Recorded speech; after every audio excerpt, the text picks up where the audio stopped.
In the space of a year, Sennheiser has released not one, not two, but three true wireless earbuds. And today we have the third iteration, the CX Plus True Wireless. Now they can be found for £130 in the UK and $180 in the US. Now if you want my reviews or overviews of its predecessors, do check out the links in the description below, where there'll also be some alternatives that you might want to consider. So jumping straight into it, Sennheiser hasn't held back when it comes to audio codecs. It supports the SBC, the AAC and aptX codec, and it should also be further mentioned that it also supports the aptX adaptive codec, which is great to see. Here, of course, it one-ups its predecessors and indeed some of its competitors on the market, and in this respect, I do like the fact that aptX adaptive is supported as standard. Now, why is this of importance? Well, if you're running an Android device, for example, that runs Android 8 or above, which is pretty much most Android devices on the market, then you'll be able to benefit from the increased audio fidelity due to the better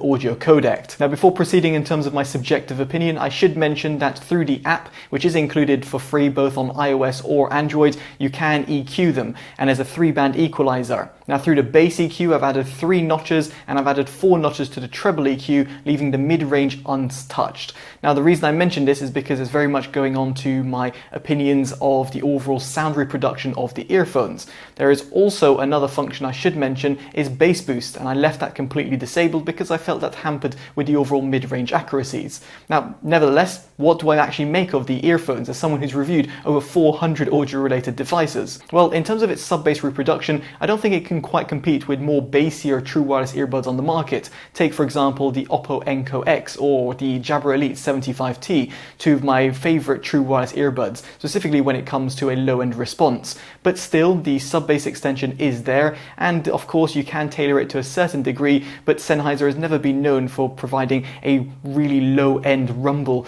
on most of its audio devices, and the CX Plus over here are no different. Now when it comes to its mid-bass reproduction, I must say it's absolutely exquisite. The control and the tightness of the mid-bass is absolutely perfect. I have no issues whatsoever.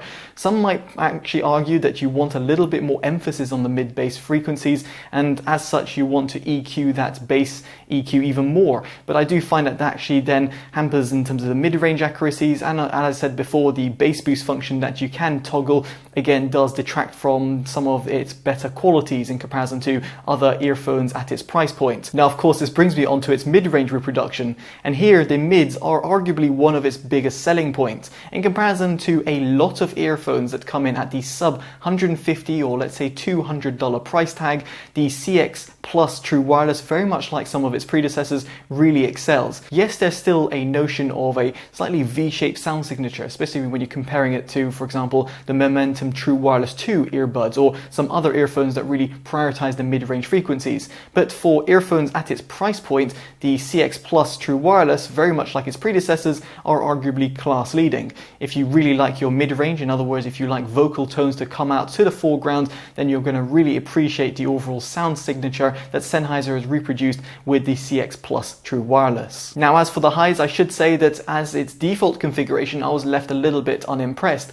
However, upon EQing it several notches in terms of the treble, I found that the earphones really did scale pretty well at the top end, providing that nice little cymbal at the top, therefore making it sound quite exciting and lively. No matter if you're listening to R&B and dance music to classical music, I think here you'll find that the scalability of these earphones, namely when it comes to their treble response, is certainly appreciated and should be commended. And finally, when it comes to Soundstage, I was actually left really impressed. Here the manufacturer has included some transducers which in my opinion aid to the overall instrument separation. In comparison to its predecessors, it's very much like for like in this department, and yet again the same sort of praise can be had.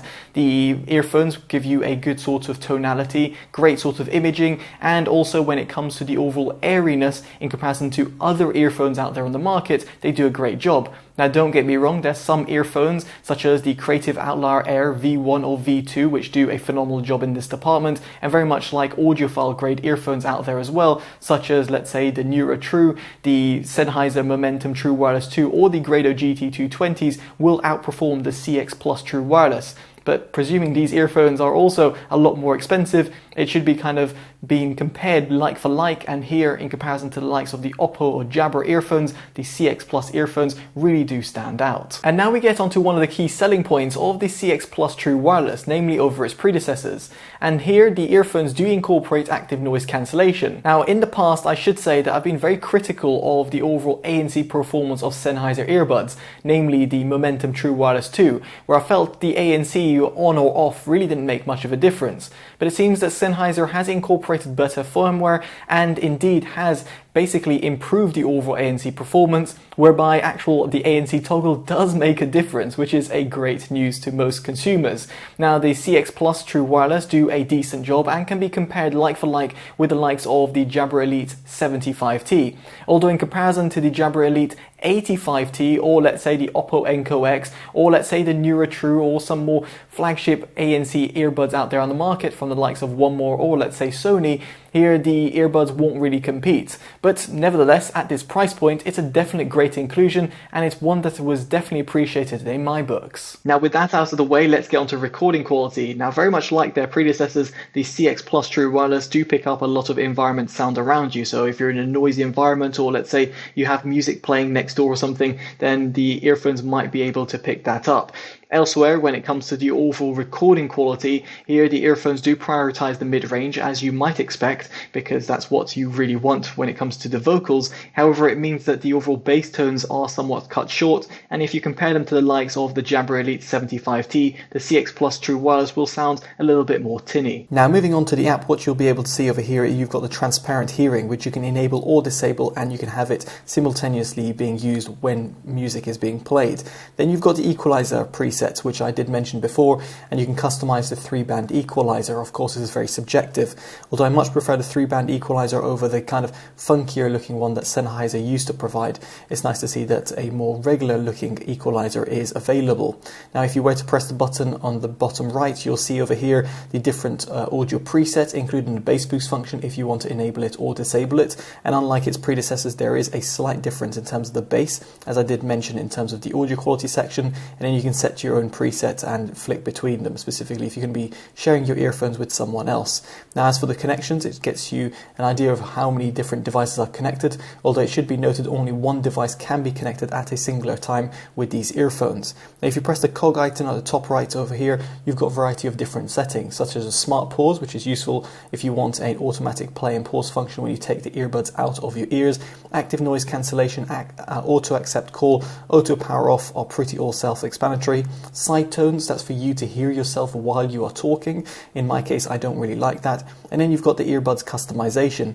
Now here it's great to see you've got different functions, both for calls and in terms of multimedia playback, and you can customize them depending on the left and right presets. So in my case, for example, you can have that, or you can customize it to be the same on either side. It's nice to see you've got the full array of customization and the 4 different functionalities, and furthermore you can fully disable the touch-based controls if you so wish. And finally, I should mention in terms of the app, you can of course enable or disable voice prompts, and also look into the different firmwares that are available with the earphones. Now past the app, I should mention that the earphones have got up to 24 hours of battery life, and that's 8 hours per charge, which is perfectly acceptable in comparison to other earbuds on the market. When it comes to the charging case, it takes roughly 1 to 2 hours to charge from empty to full, and here of course they do support some fast charging thanks to its USB Type-C input, although there is no wireless charging capabilities, so that might be a little bit of a throw off for some people, although for consumers like myself, I don't think you'll be bothered all that much. Now moving swiftly on, I should mention that the earphones are available in a white and black configuration, of course the latter being on review, and here I have no issues when it comes to wearing them for longer periods of time, so I have no sort of earache, or indeed do I find them slipping out. Although it should be mindful that if you're going to be doing some heavy gym workouts, you're probably going to be wanting to look for some over-the-ear earphones, and there's some suggestions down in the description below from Shure. Now I should also mention the earphones are IPX4 certified, so therefore they'll be fine if you're going on a light run or a light walk, although do not submerge them because they're not fully waterproof.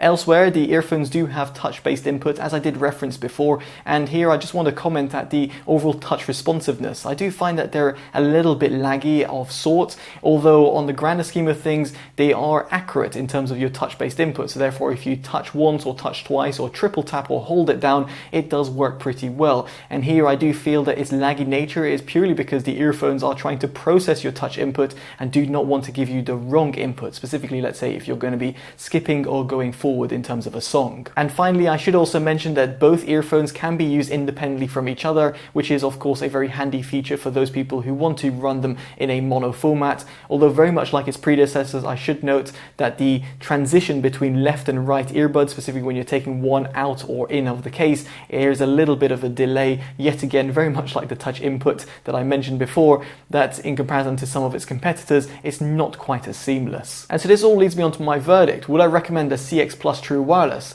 Well, I really do love the fact that the manufacturer has incorporated more features such as ANC or even the adaptive aptX codec, and while keeping the price pretty low. In other words, it's not that much of an extra premium over its predecessors. Now, if you own one of its predecessors, is it enough for you to jump ship?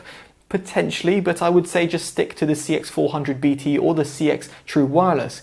If, however, you're coming to the Sennheiser earphones for the first time, then the CX Plus True Wireless is definitely the way to go, and the small included premium is definitely worth it, at least in my opinion. Now, in comparison to other earphones on the market, I do feel these earphones do produce a fantastic overall sound quality, a decent recording quality, and of course, an ANC performance that is there for you to use if you so wish to use it.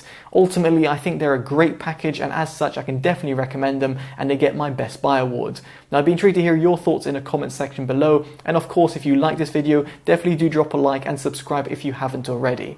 As such, I'll hopefully see you in the next one. I've been Totally Dubbed. Take care and goodbye.